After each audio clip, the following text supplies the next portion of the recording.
who you are, what unit of government you're with, and then re-hitting *6 to remute yourself.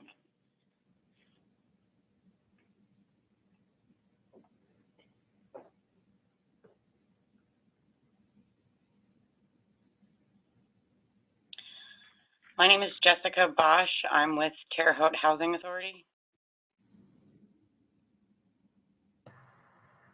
My name is Zach Quiet. I've got Celinda Schaefer with me. We're with Boggs Community Schools.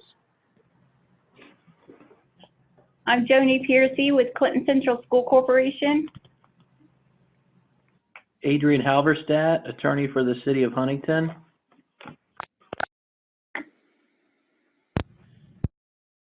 Tim Heffelfinger, Kathy Easterday, City of Angola. Kathy Easterday, Fulton County Treasurer.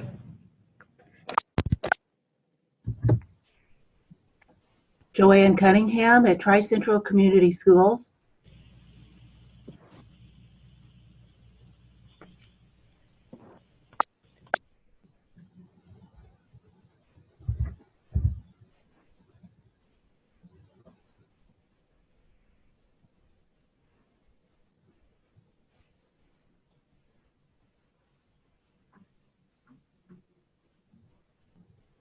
Spencer, would we be able to print out that participant list in the future? Yes, and we have 40 people on the line. Okay, and we'll give it a couple more minutes here.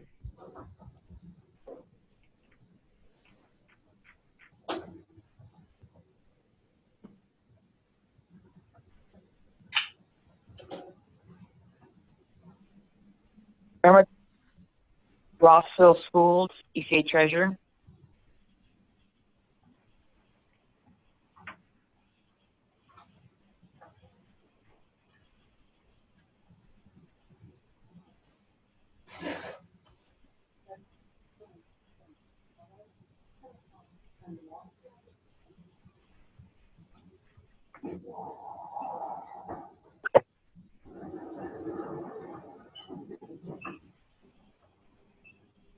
And just to make sure everybody can see Jackie's screen, she's currently on the association website. She just pulled up a spreadsheet. But now it's back to the Indiana Association website. If you get bored, it's on my computer. So you can see, if you do the Imperial, you can see what's going on. They haven't started yet. They start at 2 o'clock. Yeah. They were talking. They were just talking. I heard Johnny from Clinton Central, but I don't have a mic, so I'm just going to listen. So, we can hear you. We can hear you on your phone. Oh, okay. Sorry. No, that's fine. If you want to not be heard, just hit *6. Thank you. I'm muted. Shit, you could hear me. So anyway, if you want to. Okay, I show that we have about 50 on board, and we start recording this. Okay.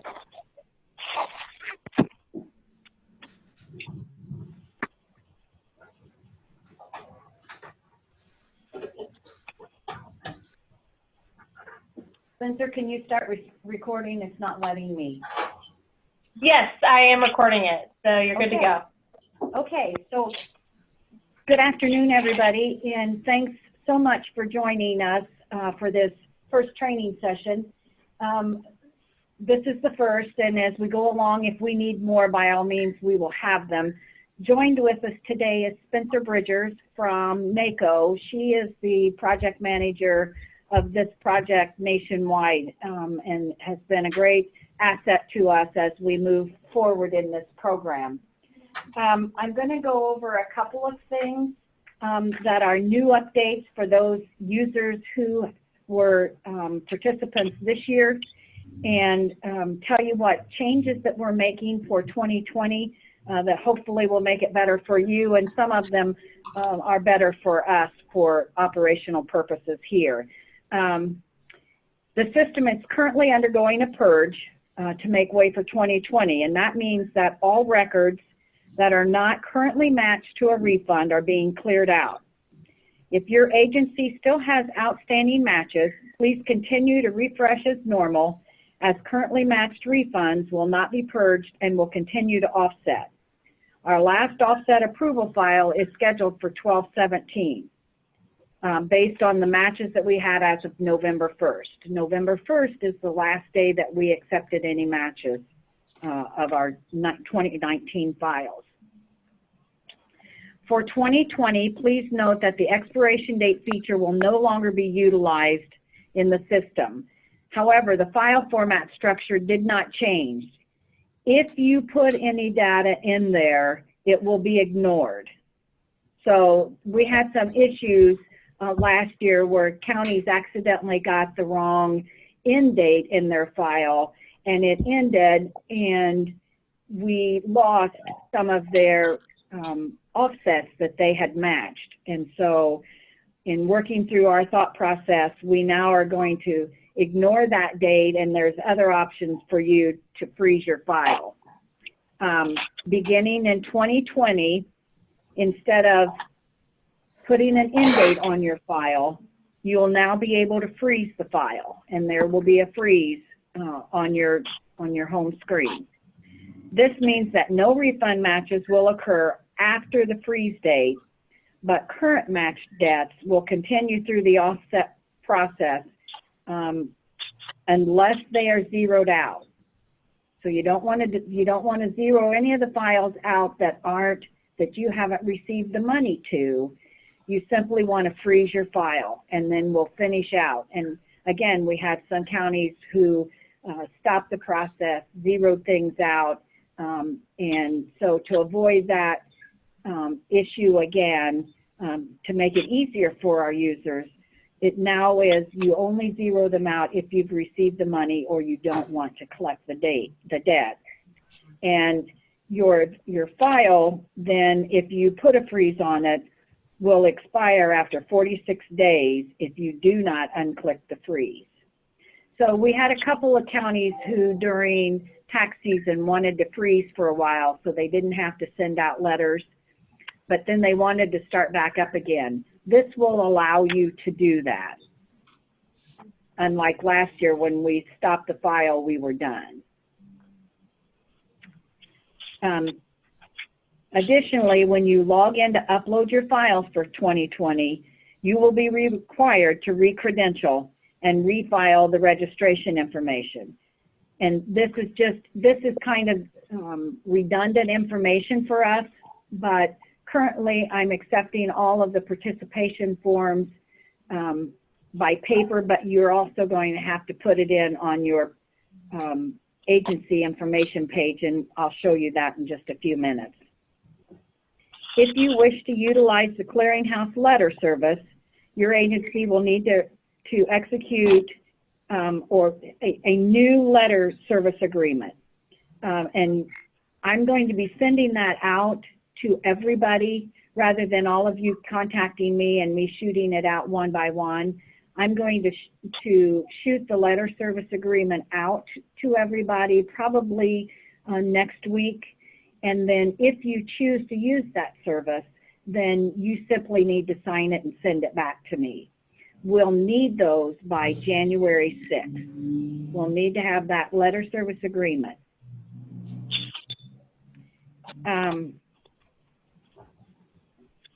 We are adding the Department of Revenue filing addresses to our extract files this year. Last year we were having some issues with counties getting the match and sending the letter out, and it still wasn't getting anywhere. This year now, when you receive your letter extract file, it will have both the address that you submitted and a Department of Revenue address. And you can use that address both to send the letter and update your records should you need to update your records. Please note, we're not certifying that these are the accurate addresses, but these are the addresses that the filer used when they filed their income tax return with the Department of Revenue. And then we will also be sending out a confirmation to let you know when we're ready to start taking the 2020 files. Currently, we're not ready to take those, so it's just a matter of you can start working on your files whenever you're ready, and then we'll send out notice probably sometime in December that'll let you know that we are ready for your files when you're ready. So I'm going to ask this, anybody have any questions, especially our past users, on these updates? And if you need to speak, simply hit *6. We'll unmute your phone, and then when you're done, you can hit *6 and it will remute it. Any questions? Jackie, I have a quick question. Okay. On the files, when you said there's freezing, so if we have to do that online, you said to freeze those? You will have a box that you can check to freeze it. Okay. What about if they paid the balance here in-house and it's a zero amount? Normally in the past, we put something in that expiration date and zeroed out the account. If it's been paid, how do we handle that then? You just zero out the amount. Okay, that's all we have to do? Uh-huh. Okay, perfect. Thank you.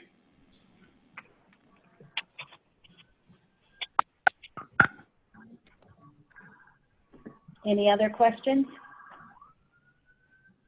Great.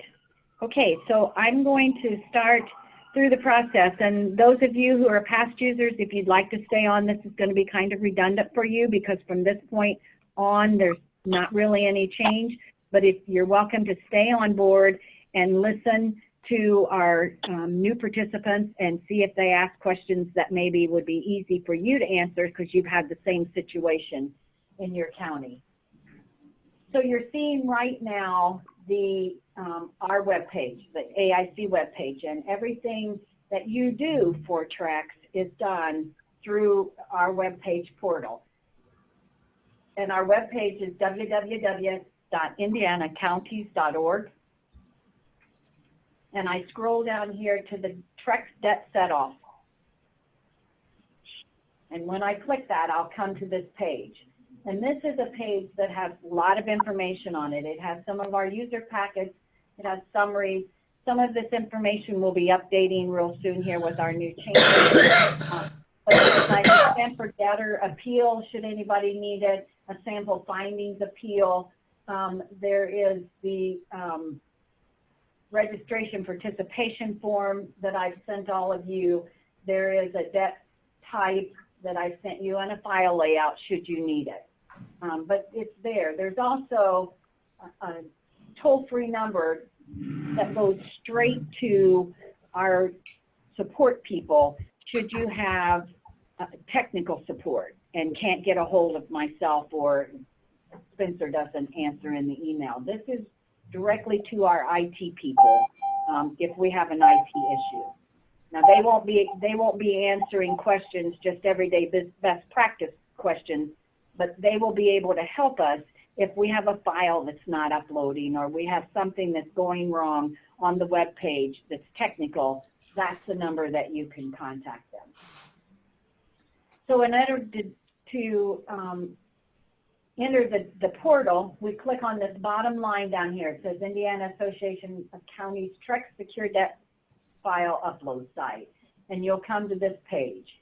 And you'll see here, again, another wealth of knowledge. For those of you as first-time users, when you're ready to log on to this portal, once your MOU has been signed and I have your participation form so that we can get your agency code, you will go down to this portion of the page and click register. This is the first place that you'll go. And you will put your email address in here. And I'm going to use one.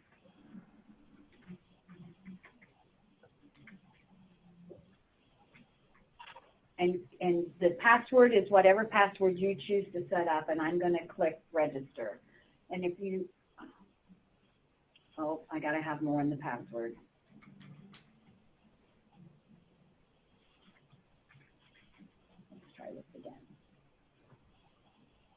So now this is the screen that pops up.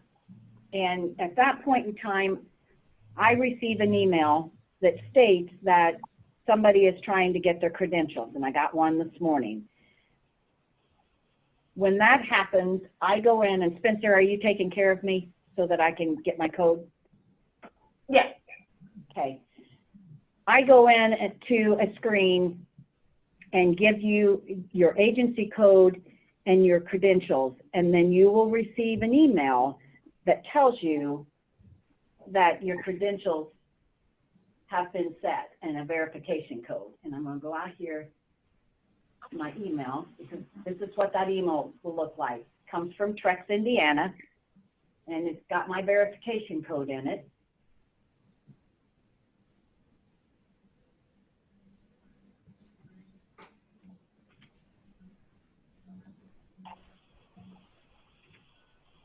And I confirm that. And that takes me back to this page, and it says that I've been successfully verified and my account will be reviewed shortly and I'll receive an access to the system. That was the one I got. So now I'm getting an email that tells me that Jackie Clements is ready to be given credentials, and Spencer's taking it. So once I have my credentials, I go down to this section. Are you ready for me, Spencer? Not quite yet. Give me one more second. I'll go down to this section and I'll put in my email address and my password. And when she's ready, it will take me into my individual portal. Each unit will have their own individual portal and their own individual agency code. And you'll see that agency code when you get in the portal. Yep, so you should be good, Jackie. You just got the email. Okay, so now I'm in the portal. Here, this is the portal, and you see across the top here, there is an upload button, and they appear to be grayed out, but they're not. So I have an upload button, a download button, and a local agency form. I'm going to request that you go into this local agency form and fill out the information. Now this one, I'm using an account that we have here just for test purposes, so his is full. And it shows you the required fields where the asterisks are. And this is the same information that you gave me on the participation form. And hopefully next year, we'll have the automation set up that I won't need those participation forms. You'll simply do it here, and then I can extract the data, and I have all of the pertinent email addresses that I need to reach people. And if anybody has any questions throughout, please stop me. Just hit the *6 and ask your question, and I'll be glad to answer them as we go along. You can also tell that you're logged in the upper right-hand corner, and you see here's my email address, and this number right beside the logout button is in fact my agency code. And that's important at a later time as you complete your file. So once you've put this information in, the other two areas that we have are the upload file, and that's where you literally put your file in. And it takes a few minutes for it to generate through once you click it. Jackie? Yes. Okay, so we've got a primary and a secondary for our agency. Do we each need to create an individual login, or just one for the agency? One for the agency. What I would like is if you have two people that you want contacted whenever there's any issue, that you send me the second person's name so that I can add that to my user list. But you only need one login for each unit of government. Okay, understood. Thank you. Okay? Yep. Good question. Okay, so this is the page where I'm going to upload any file that I'm going to send to TRECS.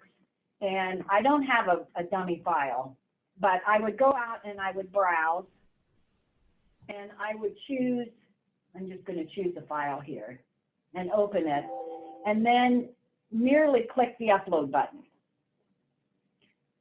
And you'll immediately know that you did or didn't, if the file was either accepted or it's not accepted. You'll immediately know. But I know this is no good, so I'm not going to try to upload it. But it's merely that simple to upload your file. Go to this page, go out and find your file, browse it, put it there, and upload it. On the download side is where we receive all of our letter files, which are the matches from the Department of Revenue, and our payment files. And you can see this unit of government, this is the extract files that they've had since the beginning of the year. So a letter extract file is in fact the match.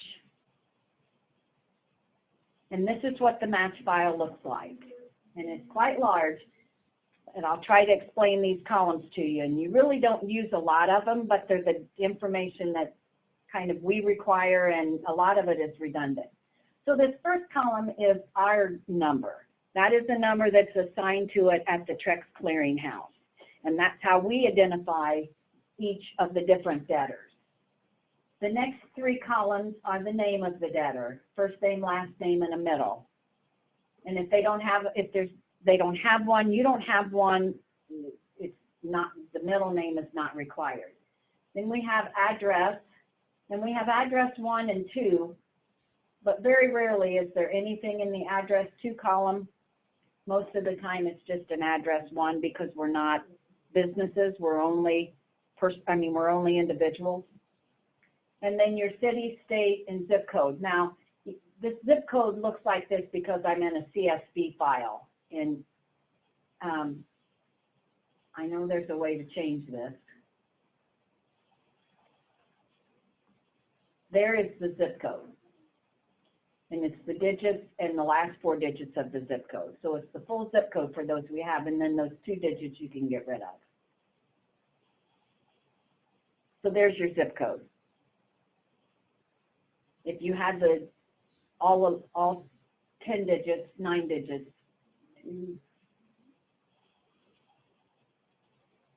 then they're all there. The amount due is the debt amount. This column is the debt amount. That is the amount of debt that you sent in to us. This name is it says county name, but that's really the unit name. It could be the school name, it could be the town's name. And these 2 columns, both are the same. This is revenue. This is the contact person. Column N is the contact person, and the contact person's phone number. And then this is the debt plus the $20 fee. Because that's when this happens, the debt now has the $20 fee on it if they don't pay. But you have to notify them of the $20 fee. So this is now the total debt. And then, again, we're back to the name of the user. This is the user's name, their address. Here again is our owner's name. This is your number. The property K is your number. So and it says property because it was originally set up for taxes. So if you don't have a number in your billing system that you use, you merely can put 1, 2, 3, 4, 5, 6 right down. You can fill those with numbers. If you have a number in your billing system that you can identify that user with your billing system, by all means, put it in there. This is a required field. It must have something in it. And then this is the amount of the refund that the Department of Revenue has offset. And this would be your agency code. And again, what type of debt it is. This description is the type of debt it is. This one happens to be community correction debt, enforcement permits. Any questions on the letter file? This is the file that you can use to set up a mail merge to mail your letters when they match. And of course, when you get a match file, you have 15 days from the day that you get it to send a letter to the debtor. Now, the match files come down to us on Thursdays, so it will be uploaded into your portal, usually by 10 o'clock on Thursday. You will get it. And for those of you who are comfortable with mail merge, you just use this. If you're not comfortable with mail merge, I have a template set up that I can give to you with the letter, a sample letter that will assist you, or you can use the letter service. This is where the letter service comes in. And the letter service would send the letter out to each one of these debts at $2 a line. So in this instance, there are 84 of them, and we would send 84 letters, because a letter must go to each debt owed, not just each person, but each debt owed. Questions? Jackie, if I could jump in, one thing that counties are going to see this coming year that's different is we're going to include the DOR filing address, and it'll probably go at the end of this match report. But if your agency is planning to use the letter service, then you will have the opportunity to have the letters go to your input address, the DOR filing address, or both. It will look a little bit different for 2020 because we're giving that information to you. We are not saying that the DOR filing addresses are the most current or accurate. It's just that the address that the filer or the debtor has in fact filed with, and the DOR has allowed us to share those with your agencies. I had a question on the DOR refund versus our total debt. So would I just take total debt less the DOR refund to run a current balance? Yes, if the DOR refund does not satisfy your debt, then you can just subtract that amount off of the debt. Now, you would only subtract the agency's amount off of the debt, not the $20 fee, just the agency's amount off of the debt, and leave the debt in the file. If for some reason they would file an amended return or they're a quarterly filing, then that can still cycle through and you can retain more. Okay. The amount of DOR refund does not satisfy the debt if it does not pay it in full. Okay, thank you.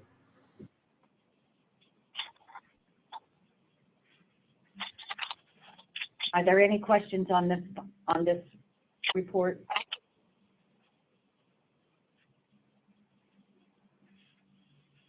So the next one I'm going to look at is I'm going to show you then one of their payment files. And this is what a payment file would look like.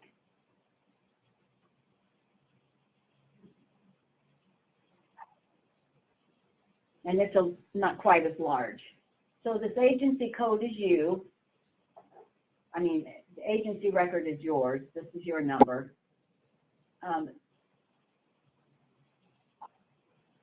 This is, wait a minute, this agency code is, oh, this is our number. This is agency record PK is the clearinghouse number.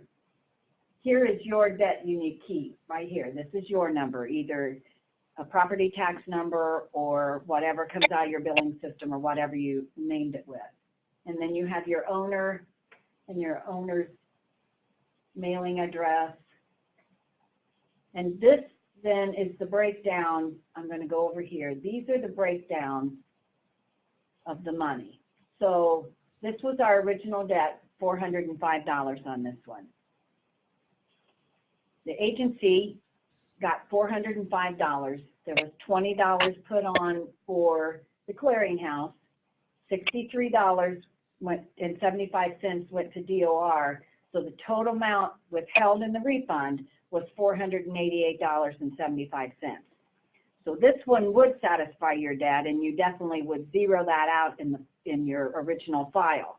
Now, remember, you zero the amount out. You never delete a record out of the file. You simply zero out the amount that you that's not needed anymore.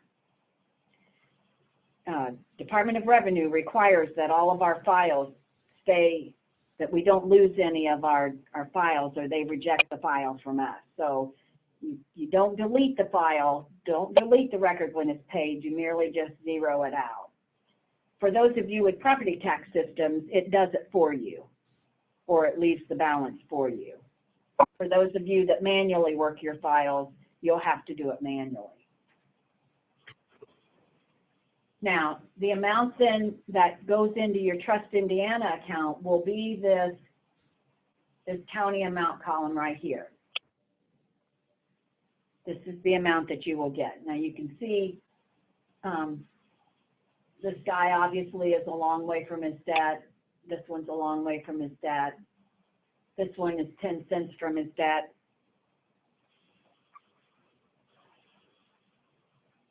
Any questions on that? But this is the amount that will get set into your Trust Indiana account. And so when your Trust Indiana account receives that ACH, you'll be notified that the ACH is there, and you can then either go in and transfer it into your bank, or you can leave it set there until you're ready to pull it all. That's your choice with your Trust Indiana account. This does not go into Trust Indiana at the same time the payment file goes down. The Department of Revenue has 30 days to send that report and revenue to the Auditor of State's office, who then processes it into Trust Indiana. When Trust Indiana receives it, you'll receive it within a 24-hour period of time. She gets those out the door. It's into, because it goes into Trust Indiana in one lump sum, and she breaks it out by unit. Any questions on that?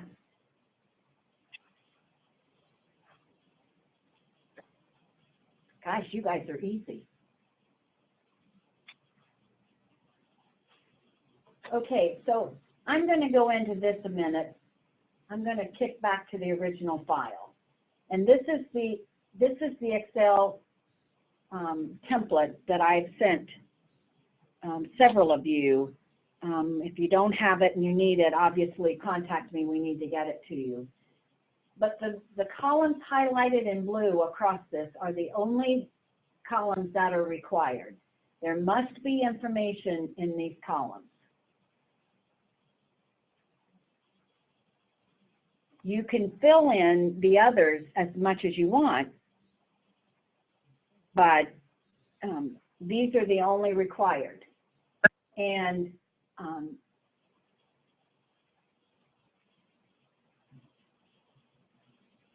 like this agency code can be copy and pasted all the way down through the file. And if you put a name here, then these three aren't required, but it's usually easiest to fill these three in, because then you know it parses correctly when it goes into the system.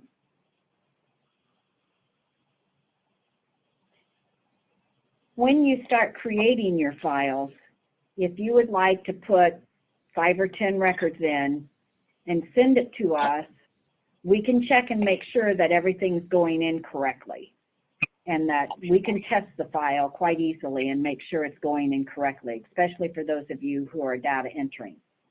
When you get to the zip code, do not put dashes in there. If you have all 9 digits, just put all 9 digits in. Don't put the dashes in. But in the total tax, we need the decimal point where the decimal point needs to be.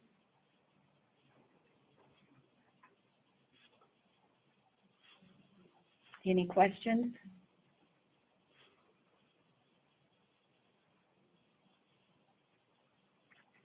I'll probably have questions once I get started on it.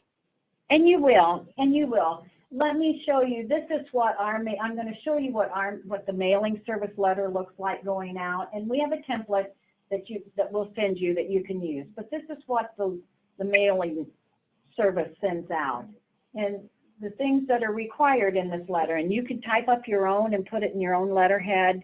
As long as it has all the requirements on it, you're good to go. And if you'd like to use a personal one or a personalized one that you would like us to review and make sure it's hitting all of those requirements, type it up, send it to us, we'll review it and make sure you're covering all the bases that the statute requires us to cover. But we have, you know, obviously this is the unit of government that's sending it out. This is who it's going to. And then it has the information down here. This is the required information. The agency name, the contact person, and phone number are required. Your reference number, and then the amount of debt, the amount of fee, and the total to be withheld. And that all comes off of that letter file. And then it must say on there that the Indiana Department of Revenue will also withhold and retain its collection fee of 15% of the total debt set off.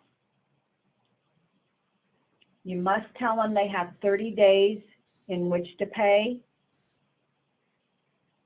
and where they can contact you, and that failure to request or pay in that 30 days means that we're going to offset their refund. So this is what the mailer looks like. Now, again, remember, if they pay in that 30 days, then there is no additional charge to either the debtor or the county.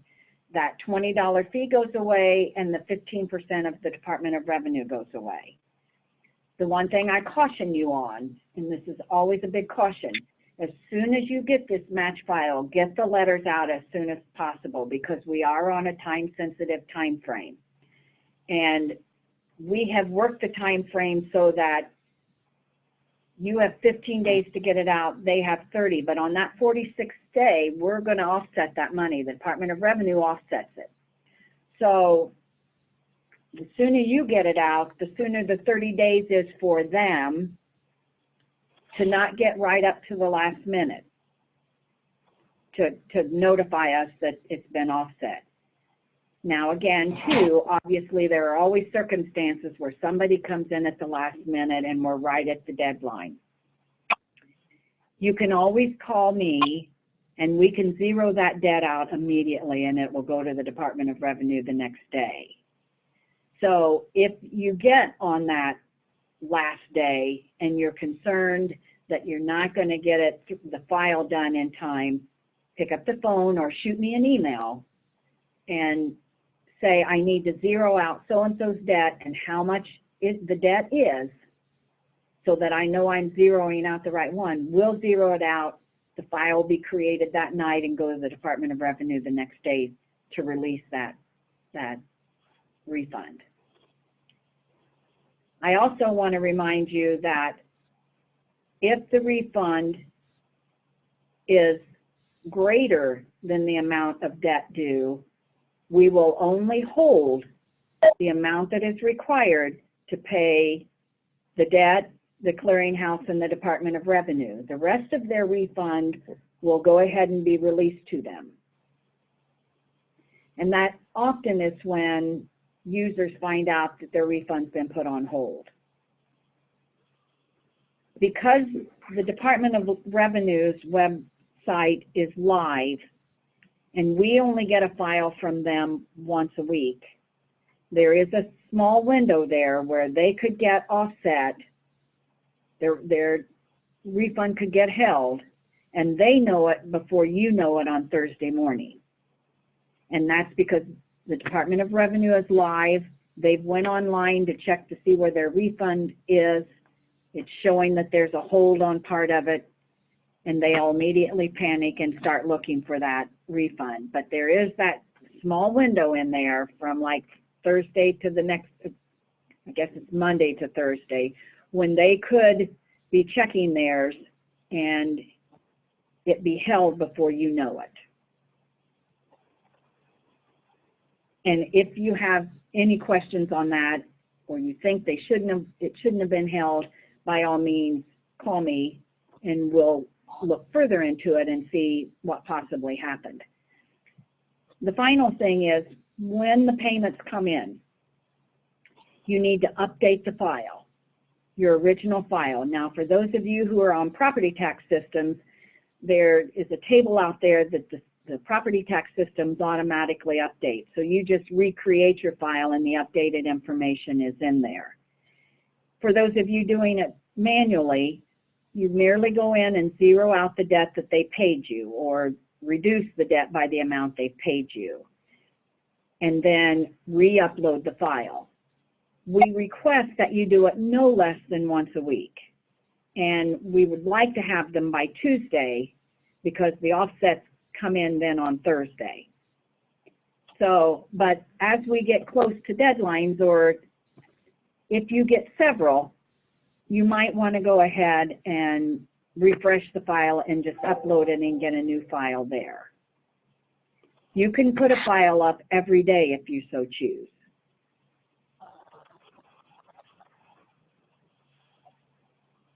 Any questions? The one thing you want to make sure is that that file gets uploaded before their 30 days is out. That's the biggie. Upload it before their 30 days is done. Questions? Spencer, you want to jump in on anything? Sure. We had a couple people ask questions on the group chat, and I apologize for the ambulance in the street behind me.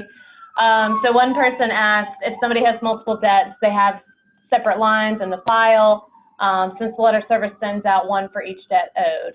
And yes, however, there is a Department of Revenue policy that they won't accept a debt that is less than $20. So if you have a person that has a debt of $10, a debt of $5, a debt of $3, a debt of $2, you can combine those 4 debts to meet that $20 minimum threshold. But if John Doe has one debt for 20, one debt for 50, one debt for 35, those can remain completely separate. We will collapse those for you as per the requirements of DOR, and send out a letter if you use the letter service for each of those debts. And there is one other. It's $25, correct. And there's one other stipulation about the letter service. You're supposed to give the debtor the reason for their debt. So for example, the letter that you're looking at here, the reasoning is a delinquent community corrections debt. And we do allow for that within the letter service agreement, whereby you can either default the type of debt per the file. So for example, if you are only submitting property tax debts, then you can just, when you register, default your debt type to property tax debts, and we'll know to include that in all of your letters. Or you can include within the file the debt type itself if you have mixed debts. If you have a community corrections and a probation, or a ordinance violation, then we have another coding. I think Jackie might be going to it. But there is a way as well within that file format structure to identify the debt types for individual records if you're submitting mixed debt and using the letter service. Okay, but so we do have to show, yeah. Yeah, here's the letter service that comes out that the description is. Yeah, code enforcement and, for example, community corrections. And if you're looking at your Excel file that you're creating, you have the debt type is right here. Now, again, it's not required, but if yours is school book rental and you want us to do the service, you would merely put school book rental there. If it says nothing, the system presumes it's property taxes. And again, that's most important for if you're using the letter service, so that we can appropriately give the debtor the reason for the debt. The other question that somebody had is, If we choose to send out, or wait, hang on. A couple of other questions have come in. So can you submit the debt file before you send the letter out? So some agencies do like to send out, we call it a courtesy letter or a pre-intercept notice letter. And they do see a lot of results based on that. Statutorily, we only have to send it a letter once a refund has been identified via that weekly match extract, because not everybody will have a refund that we can offset. So you do not have to send out letters prior to submitting us a file. However, many agencies like the double notification process. And then another question just came in. If we choose to send out our own letters and not use letter service, do we need to provide proof to you that we sent the letters out? No, but I would request that you maintain a record of that. The Department of Revenue may come to us and say, you know, did in fact X county send out letters, and then we can come back to you, pull that file as proof that they were in fact sent. So no, we don't need proof, but if you want to keep it on your end for an inquiry later on, then we would prefer that. We also, it's helpful, I believe, for agencies to have that if a debtor is to come in and says, well, you didn't tell me, then you can go back to wherever you stored it, or if you're using the letter service, pull it from our portal, and you can say, well, in fact, yes, we did notify you, here is that letter. Any other questions? I had a question on the frequency of the upload piece. We're a school corporation, so we're going to be using this for textbook rental, which would, I think, be maybe once or twice a year that we would have, you know, fees that we would upload into this. If that's all we're using it for, do we need to do it on a weekly basis, or what's that cycle look like? The reason you're doing it on a weekly basis is to release any of those refunds that have come in.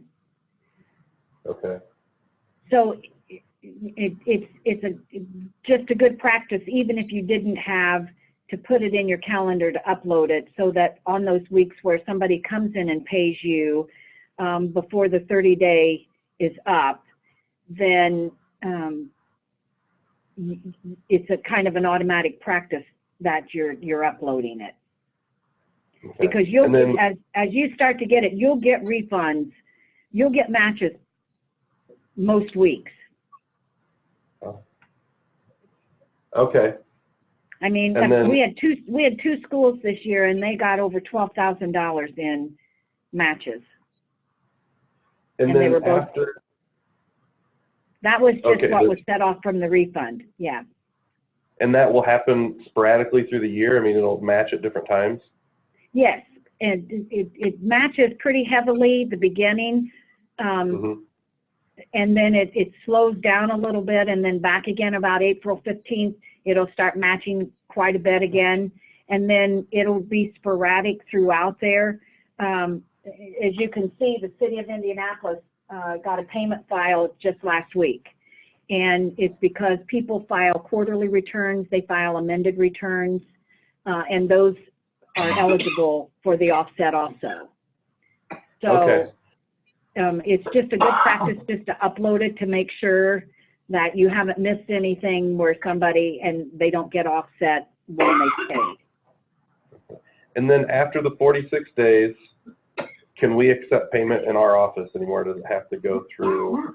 How does that work? Because you can, for the additional amount, but after 46 days, when you get that payment file, you're going to receive that much of the debt. It has been withheld from their refund. When the payment file uploads into your portal, that means that you have that debt. So you've got the letter file that's the match, and then the payment file are those that actually did not come in and pay you, and the match is, and so we literally pull their refund, and that goes into your Trust Indiana account. Okay. If they come in and pay you within the 30 days, that's when you reduce their debt or zero it, whichever happens, hopefully zero, and re-upload the file. So we release, that's how their refund gets released.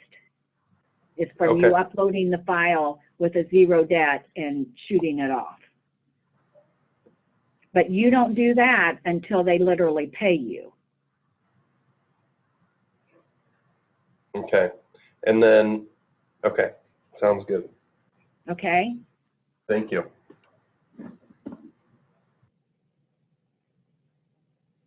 Those are good questions.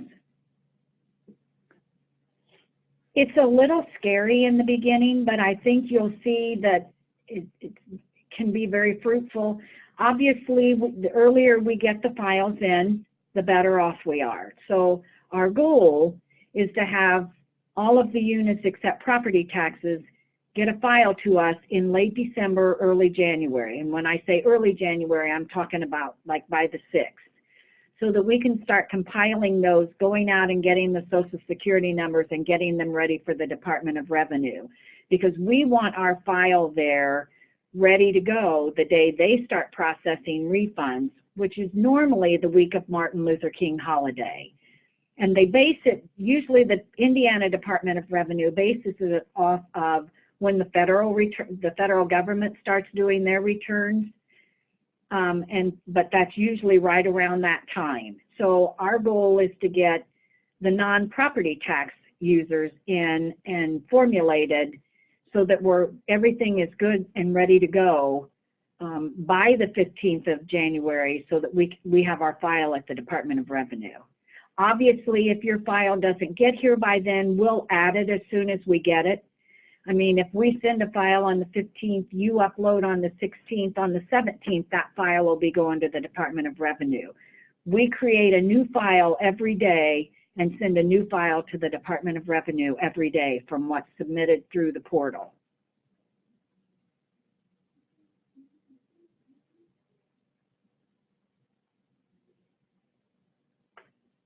Jackie? Yes? This is Tanja Jennings, and we're having a commissioner certificate sale January 22nd. So we can just send our file as soon as we finish everything up with that, is that right? You can, or you could send your file and have them in there, and if they sell on that, release it that day. Oh, okay. Okay, yeah, that makes sense. I mean, I would probably get the rest of the file ready to go. And then if one of those sales on the commissioner sale, you can then zero that debt out. Okay. And re-upload it. Okay, that thank way you.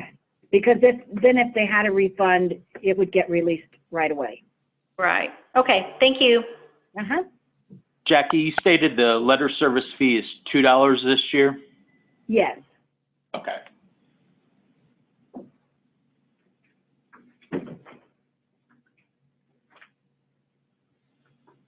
I remember reading somewhere, I don't remember offhand now where it was, that we would not be able to try to set off a debt that has been adjudicated. Now, would that fall under, for example, I do evictions and then we get a judgment based on what we are owed by the courts? Would I still be able to use that judgment to use the debt set off?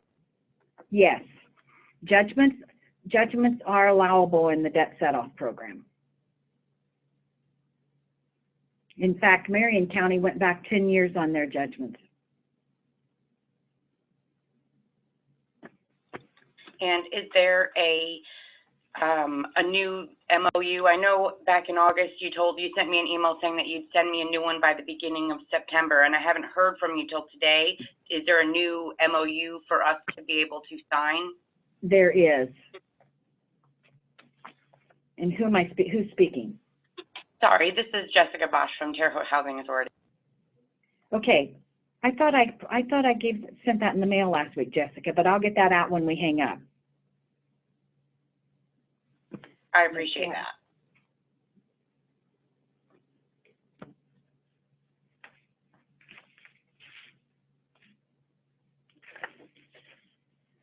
Any other questions?